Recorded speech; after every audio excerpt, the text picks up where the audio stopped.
Never be ashamed of your deliverance. Hi, this is Barry Phillips with 10-Minute Torah, day number 4 of the readings for Pesach. Still in Shemot, Exodus chapter 12. Let's go down to verse number 36. And Yahweh gave the people favor in the eyes of the Mitzrites, so that they gave them what they asked, and they plundered the Mitzrites. And the children of Israel set out from Ramses to Succoth, about 600,000 men on foot, besides the little ones. And a mixed multitude went up with them, also flocks and herds, very much livestock. And they baked unleavened cakes of the dough which they had brought out of Mitzrayim, for it was not leavened, since they were driven out of Mitzrayim, and not been able to delay, nor had they prepared food for themselves. There is an interesting rabbinical teaching that I read once that suggested that Pharaoh actually went house to house looking for Moshe, looking for Aaron, going to beg them to get out of Dodge, get out of town. And that when he found Moshe, he said, "Get out of here tonight." And Moshe said, No, not tonight. We'll leave in the morning.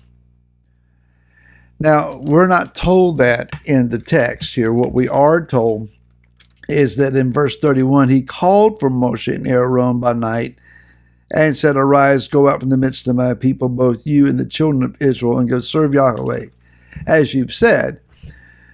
But again, regardless of whether he found him at the palace or whether he found him at Moshe's house, there was this encounter. Moshe was begged to leave, and Moshe delayed until morning. Now, one would think that after 430 years of servitude, that Moshe would have said, "Okay, everybody, let's go. Let's go by moonlight." But in fact, they waited until the next morning because they were not going to run out like rats from a burning house, but rather they chose to leave in broad daylight. That way, they could unfurl their banners. They could parade in division order or in military rank and file. The Mitzrites would have to watch as these large flocks and herds would pass them by. They would have wagon loads full of Mitzrite goods, clothes, fabrics, gold, silver. These people would have been dressed in new garments instead of their rags from their slavery. They would have put on a grand spectacle. The wives, the children, smiling, singing, dancing, playing music. The reason that I believe that Yah allowed Israel to go out in such fashion, passing by Mitzrites who were digging graves for their dead ones, is that the Mitzrites needed to know who had been in their midst. The Mitzrites, the Egyptians, failed to understand that the people that they had held in abject slavery were in fact covenant people, descendants from the great man Abraham, and from the man Yitzhak, and from the man Yaakov, men who were prophets, who spoke with Yah, who heard his voice, who were visited by the special messengers from Elohim. Men that Yah had raised up above all other men on the face of the earth. These were their family members. Instead of the Mitzrites honoring them, respecting them, and treating them with care, they beat them, enslaved them, laughed and mocked at them, considered them not just second class, but the bottom class of society.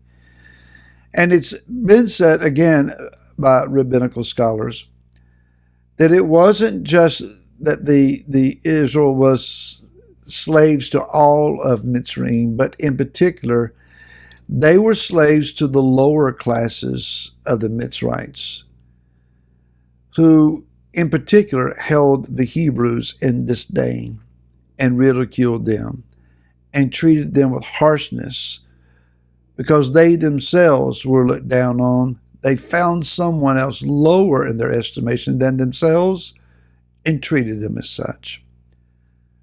But not on this day. Not this day. On this day, on the morning after the evening Pesach meal, while they were burying their firstborn, Yah raised up a mighty people, a triumphant people, a victorious people, and put them in a parade and marched them out in grand fashion. Now, we will read a lot about their failures and about their issues and their squabbles and how even this particular generation died in the wilderness, but not on this day. There is a text that is found in 1 Corinthians chapter number 2. And it says in verse number 8, or let's read verse 7 with it. But we speak the wisdom of Elohim, which was hidden in a secret, and which Elohim ordained before the ages for our esteem.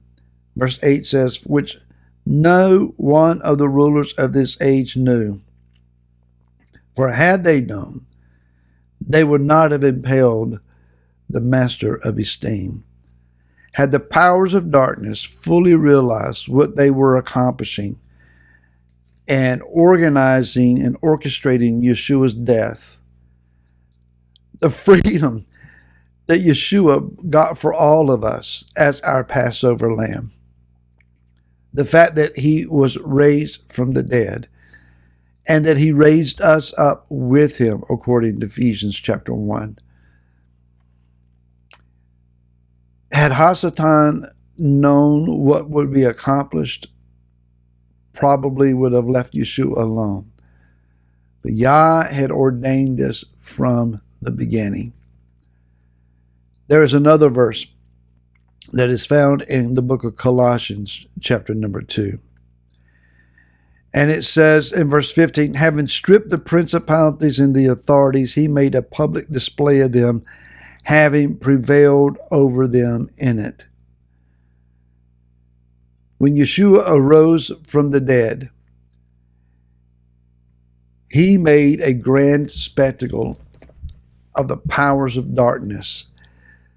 And in fact, as it were in many ancient centuries and customs, that conquered peoples were paraded through the capital city of the conquerors, and that these conquered people were led in chains and in slavery and in great shame. So when Yeshua rose from the dead, he led principalities and powers captive. He displayed all that he had conquered. Therefore, these things being true, why should we be ashamed that we have been delivered? The world would tell us to go find a corner, sit down, shut up, and leave the important matters to those who really are important. Don't be ashamed of your deliverance.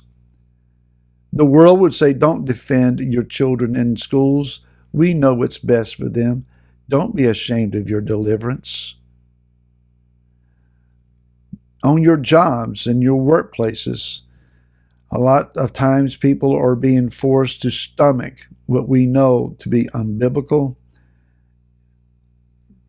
to be filled with debauchery, and to be plain evil. Do not be ashamed of your deliverance. Yeshua paid a great price to break our chains, to open our cell doors, and to lead us out. This is a parade. This is the time of our celebration. This is the time we embrace who we are. Do not be ashamed to be a Hebrew. Yeshua, our King, has delivered us, It's time for a parade. And we'll see you again tomorrow. Until then, shalom.